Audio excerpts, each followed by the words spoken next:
সরমনাই হুজুর বারবার একটা দলের দিকে ইঙ্গিত করে বলতেন যে এদের চাইতে মিথ্যা বলার লোক নাকি উনি দেখেন নাই। জামাত বলে যে আন্দোলনের মাস্টারমাইন্ড আমরা, জামাত বলে যে আন্দোলনের মাস্টারমাইন্ড আমরা। এই আন্দোলনের মাস্টারমাইন্ড 18 কোটি নির্যাতিত মানুষ, এই ক্রেডিট জনগণের। আসলে বাস্তবতা হলো আমাদের নেতৃস্থানীয়দের মতে প্রকাশ্যে গালিদাতাও সত্যিকার অর্থে আমি জীবনে দেখি নাই। তুমি হারামজাদা, তুমি হারামজাদা, তুমি হারামজাদা। আবার আমার এই হজরতের চাইতে প্রকাশ্যে নির্লজ্জ উলঙ্গ মিথ্যা বলা একটা ইসলামিক দলের সর্বোচ্চ ব্যক্তি ওনার মতো আমি দেখি নাই। জামাত বলে যে আন্দোলনের মাস্টারমাইন্ড আমরা, জামাত বলে যে আন্দোলনের মাস্টারমাইন্ড আমরা। এই আন্দোলনের কোন মাস্টারমাইন্ড, একক মাস্টারমাইন্ড কাউকে স্বীকার করি না।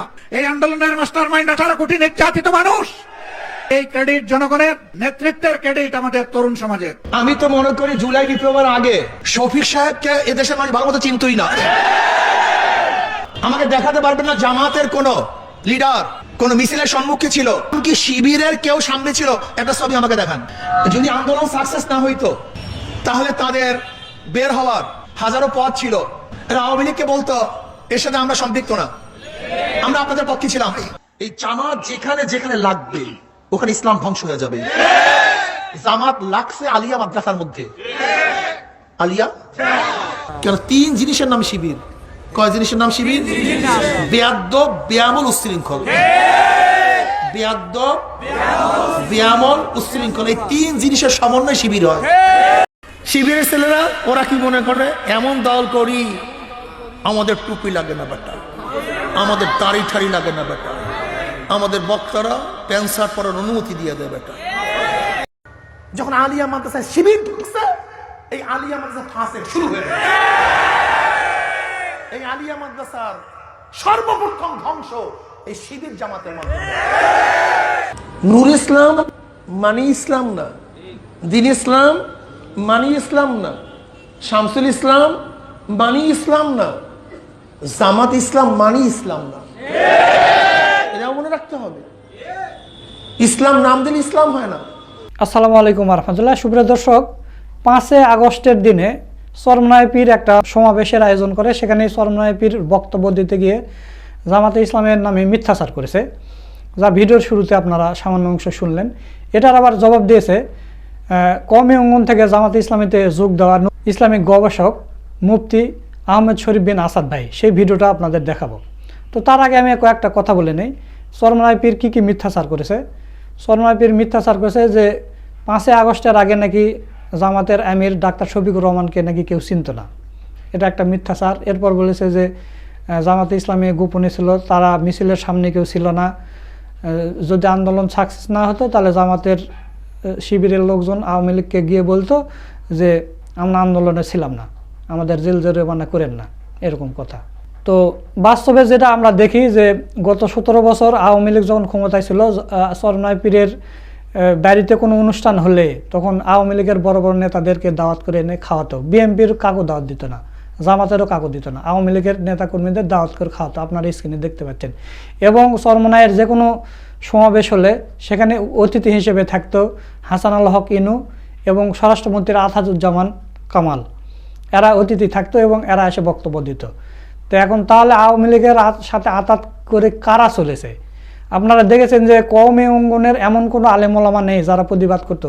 এমনকি ওই শিশু বক্তা, তাকে পর্যন্ত রিমান্ডে নেওয়া হয়েছিল, কিন্তু চরমনাই পীরের একটা নেতাকর্মী কেউ জেলে যায়নি। আর এই লোকটা এসে জামাতের বিরুদ্ধে বিরোধিতা করে আর জুলাইয়ের ক্রেডিট নিতে চায়। বৈষম্য বিরোধী ছাত্র আন্দোলন এরা চাচ্ছে যে কোনোভাবে যেন কোনো রাজনৈতিক দল এখানে ইনভলভ না হয়। এই কারণে কোনো রাজনৈতিক দলকে নামতে নিষেধ করেছে যে আপনারা নামেন না, এখানে আমরা ছাত্ররা আন্দোলন শুরু করছি, আমরা ছাত্ররাই শেষ করব। এখানে যদি রাজনৈতিক কোনো পাওয়া যায় তাহলে কিন্তু সমস্যা আছে। যখন দেখলো যে 4 তারিখে হাসিনার নিশ্চিত পতন হয়ে যাচ্ছে, তখন চরমনাই পীর কী বললো যে আর বসে থাকা যায় না, এটার একটা ক্রেডিট নিতে হবে। তখন নেমে গেল রাস্তায় নেমে যায়। এখন বলতেছে আমি রাস্তায় ছিলাম, ডাক্তার শফিকুর রহমান তো ছিল না। আরে ভণ্ড পীর, গত 15 বছর ধরে জামাতে ইসলামের নেতাকর্মীরা জীবন দিয়েছে, 11 জন নেতার ফাঁসি হয়েছে। তোর কয় নেতার ফাঁসি হয়েছে একটা দেখা? সেই জামাত নাকি আওয়ামী লীগের সাথে আতাত করবে। আগস্টের 1 তারিখে জামাতে ইসলামীকে নিষিদ্ধ করেছে। আগস্টের 1 তারিখে জামাত শিবিরকে নিষিদ্ধ করেছে, তাদের রাজনৈতিকভাবে নিষিদ্ধ। এই ভণ্ড পীর আপনার দলকে নিষিদ্ধ করেছিল আওয়ামী লীগ? না, করেনি, জামাতকে নিষিদ্ধ করছে। তাহলে জামাতের নামে আপনি এত মিথ্যা কথা বলেন কেন? আপনার কি লজ্জা শরম করে না? এত বড় একটা দলের প্রধান আপনি, আপনার কথায় কত মানুষ মুরিদ হয়, আপনার কথা শুনে। আপনি এরকম যদি মিথ্যাচার করেন, একটা দলের প্রধান যদি এরকম মিথ্যাচার করে, তাহলে সেই দলের মুরিদরা কেমন সেটা তো আমরা বুঝতেই পারি। এইসব ভণ্ডগিরি বাদ দিয়ে ভালোভাবে চলেন। আপনি এই 11 দলে জোট ছাড়ার আগে আপনি একটা ভিডিওতে বললেন যে আমরা 143টা আসনে এ গ্রেডে আছি। 143টা সিটে আমাদের এ গ্রেড, আমরা এই গ্রেডে আছি, 143টা সিট 300 মধ্যে, এরপর বি, এরপর সি, আরও আছে। ধরতে গেলে আমরা 200টা আসন পাবো। এ ভণ্ড, দুইটা সিটে দাঁড়িয়ে একটা তো জয়ী হতে পারিসনি কেন? ভণ্ড, এই ভণ্ড 2টা সিটে দাঁড়াইছে, চিন্তা করেছে যে 143-এর মধ্যে আমি তো 2টা সিটে দাঁড়াচ্ছি, 2টাতে আমি পাশ করে দেবো। অত সোজা নয়, রাজনীতি অত সোজা নয়। ওই খানকায় বসে ইল্লাল্লাহ জিকির করা আর মাঠে রাজনীতি করা অনেকই আছে।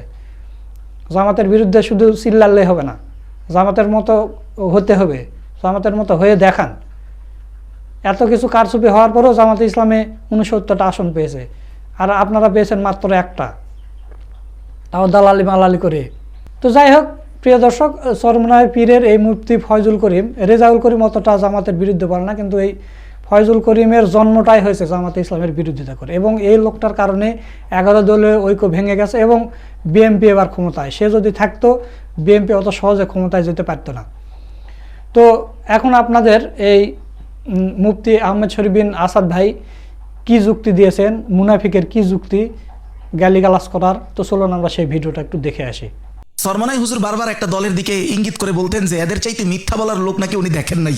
জামাত বলে যে আন্দোলনের মাস্টারমাইন্ড আমরা, জামাত বলে যে আন্দোলনের মাস্টারমাইন্ড আমরা।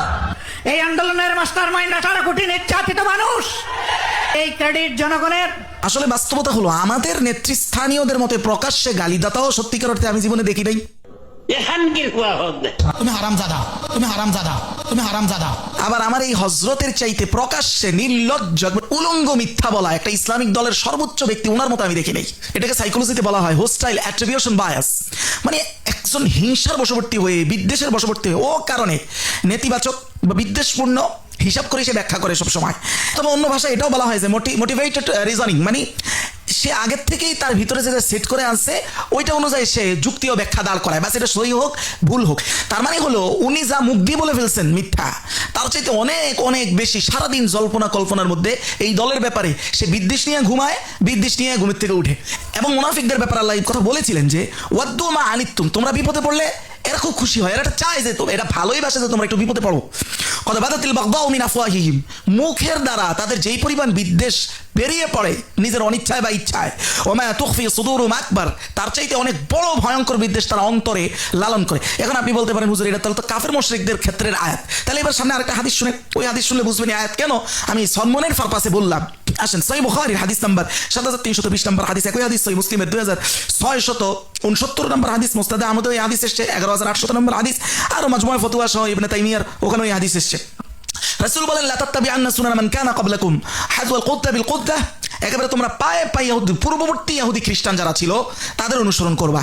হাত্তা লাউ দাখালু হুজরা রাব্বিন লা দাখালতুমুহু, তারা যদি কোনো গুই সাপের গুহার মধ্যেও যদি ঢোকা সম্ভব হইতো আর তারা যদি ঢুকে থাকতো তাহলে অনুসরণগতভাবে তোমরাও সেটাই করতা।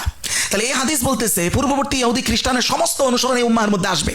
তাহলে পূর্ববর্তী ইহুদি খ্রিস্টান এবং বিভিন্ন মুনাফিকরা ঠিক যেভাবে তাদের স্বভাব ছিল, মুসলমানরা কোনো একটা বিপদে পড়লে তারা খুশি হয়ে যেত, আর মুখে তাদের বিদ্বেষ কমই প্রকাশ করত যতটা বেশি অন্তরে লালন করত। এখন আপনি স্পষ্ট দেখেন তো জামায়াত যদি কোনো বিপদে পড়ে, আমার এখানে শায়েখে সর্বনাই, ইনারা কি খুশি হবেন না? আপনি বুকে হাত দিয়ে বলেন তো খুশি হবেন না? আচ্ছা আপনারা একটা ক্লু দিই, এরা খুশি হবেন কিনা এটা বোঝার জন্য একটা ক্লু দিই। এরা জোট ছাড়তে পারে, মানে আপনি জীবনে দেখছেন এই ঘটনা কোথাও? আমি তো বাংলাদেশের জীবনে এটা দেখি না যে জোট ছাড়তে পেরে কেউ মিষ্টি বিতরণ করে, আমরা জোট ছুটে গেছে আলহামদুলিল্লাহ মিষ্টি খাইছে। এই নিদর্শনকে ক্লুকে সামনে রেখে আপনি বলেন তো, আর যা দেখতেছেন সব কিছুকে মিলে আপনি বুকে হাত দিয়ে বলেন তো জামায়াত বিপদে পড়লে এই বেচারা এই হিংসুকরা যে খুশি হবে, আমার ভাই হিংসুক হইলেও এরা আমার ভাই, কারণ এরা তো মুমিন, এরা যে খুশি হবে এটাতে আপনার কোনো সন্দেহ আছে? তাহলে আল্লাহ বলতেছেন ঠিক এই স্বভাবটা কাদের মধ্যে ছিল আর এখন এটা কাদের মধ্যে আছে? আমাদের মধ্যে আছে। এবং আল্লাহ তাআলা বলতেছেন মুখে যা বিদ্বেষ প্রকাশ করে তার চাইতে অনেক বেশি থাকবে অন্তরে। তার মানে সে মুখে যে পরিমাণ মিথ্যা বলে ফেলছে তার চাইতে কত গর্হিত অবস্থা হলো তার মনোজগতে। তো ওই ভিতরের বিদ্বেষ সে সারাদিন লালন করে, ওইটাই তার দৃষ্টিভ্রম। অথবা স্বপ্নের মধ্যে দেখছে যে জামায়াত সবাই জুলাইয়ের ক্রেডিট নিজেরা নিতে চাচ্ছে, অথচ জামায়াতের আমি স্পষ্ট ঘোষণা দিয়ে বলছে এটা একক কারো ক্রেডিট নয়, কিন্তু এটা সে যে বিদ্বেষের কারণে ভাবে স্বপ্নে দেখছে, স্বপ্নে দেখার পরে সে কইতেই পারে না এটা কি স্বপ্নে দেখলো না বাস্তবে মোবাইলে দেখলো না কোথায় দেখলো, এটা পার্থক্যই করতে পারে না। মাঠে এসে বলে দিছে। আর এই ব্যাখ্যা যদি সহি হয় তাহলে ওনার দোষটা তাও কিছুটা হালকা হবে। যদি আমার ব্যাখ্যাটা সহি না হয় তাহলে তো উনি যে আরো ভয়ঙ্কর উদ্দেশ্য প্রণোদিত এক ছদ্মবেশী ব্যক্তি এটা আরো বেশি প্রমাণ হবে। আর যদি আমার এটা সহি হয় তাহলে কথা আসবে যে যেই নেতা ঘুমের ঘরে কোনো স্বপ্ন দেখে সেটা মাঠে বাস্তবায়ন করতে আসে, ডাইরেক্ট মিথ্যা বক্তব্য দেয়, তো ওই নেতার পিছনে আমরা যারা আসি আমাদেরকে তো সে পদ্মা নদীর পাড়ে নিবে বলে বুড়িগঙ্গার পাড়ে নিয়ে ইসলামের নামে ফেলবে, এটাই সম্ভাবনা দেখা যাচ্ছে আগামীর দিনে, আল্লাহ ভালো জানে। 2 নম্বর বিষয় হলো তার মধ্যে অস্থিরতা আসলো থেকে। মানে ভাই জুলাই ওনারা যেই সময় এসছে যখন ওনারা নিশ্চিত হয়ে গেছে যে হাসিনার পতন হবে তখনই তারা মাঠে নামছে। তাও আমরা এটাকে ছোট করে দেখতে চাই না, আমরা এই ক্রেডিটটা দিতে চাই, কিন্তু তার অস্থিরতা হলো এমন মনে তো তার সারা জীবন পুরো বেকার হয়ে গেল, জুলাইয়ের পুরো মাস্টার মাইন্ড সে হইতে পারলো না কেন, তার অস্থিরতার এই অস্থিরতা আসছে থেকে? এটা পরিবারতন্ত্র থেকে আসছে, যে অস্থিরতাটা জামায়াতের মধ্যে নাই, কারণ তাদের মধ্যে পরিবারতন্ত্র নাই। পরিবারতন্ত্রের সেন্সটাই হলো সব ক্রেডিট সে নিজের জন্য নিতে চায়, তার সাইকোলজি এইভাবেই কাজ করে, এই জন্য তার এত অস্থিরতা। পুরো সেন্সটা হলো সেলফ সার্ভিং বায়াস, মানে হলো তার নিজের পক্ষ আত্মকেন্দ্রিকতায় তারা খুব ভোগ। সুপ্রিয় দর্শক, আপনারা মুফতি আহমদ শরীফ বিন আসাদ ভাইয়ের ভিডিওটা সহ পুরো ভিডিও দেখলেন। তো চরমনাই পীর সম্পর্কে আপনাদের মতামত কি? চরমনাই পীর যে শুধু জামাতে ইসলামের বিরুদ্ধেই মিথ্যা কথা বলে, জামাতে ইসলামীকে গালিগালাজ করে এবং বলে যে শফিক সাহেবকে বলবো আপনি শরিয়া আইন চালু করেন। কেন? শফিক সাহেবকে প্রধানমন্ত্রী? বিএমপিকে বল, বিএমপি তো প্রধানমন্ত্রী, তারেক রহমানকে বল, শফিক সাহেব কেন? মানে এই লোকটা শুধু বিরোধী দলের বিরোধিতা করে, আপনারা এর আগেও দেখেছেন। তো এই ভণ্ডপীর সম্পর্কে আপনাদের মতামত কি তা অবশ্যই কমেন্ট করে জানিয়ে দেবেন। ভিডিওটা ভালো লাগলে শেয়ার করবেন। সকলকে ধন্যবাদ। আসসালামু আলাইকুম ওয়া রাহমাতুল্লাহ।